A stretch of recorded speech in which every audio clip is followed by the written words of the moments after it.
Peggy 16. Sega.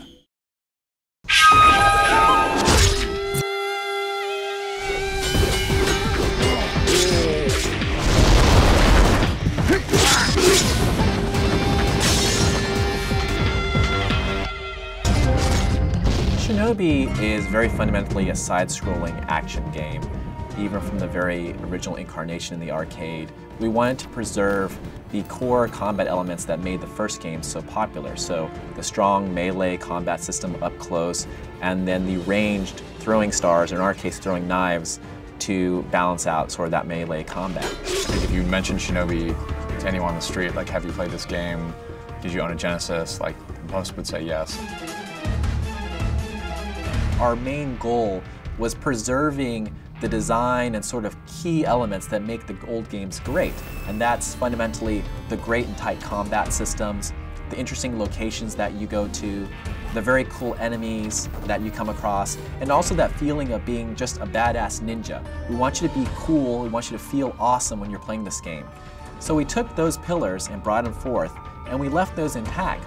But we also expanded upon stuff, so we added more combat moves. The original game was one-hit kills, both in you taking out enemies, but then also you taking damage and dying, so it was really pretty intense. But as the games have progressed, they've become a little bit more involved in the way that you can actually dispatch your enemies, the ways that you can actually combat them. Artwork in Shinobi has always been a very difficult thing. The series has sort of progressed to a very interesting art style. We wanted to keep fundamentally the 2D kind of feel of the classic Genesis games of Shinobi, but we also wanted to modernize it and give it personality for today's sort of audience. We continue that process all the way to the end, from the cinematics to the design of the characters, the storyline, because we really want to make sure that we preserve what makes Shinobi special to Sega of Japan and also the Shinobi fans, but also do our little piece to expand the storyline and introduce new characters and bosses and enemies that can really grow the franchise as a whole.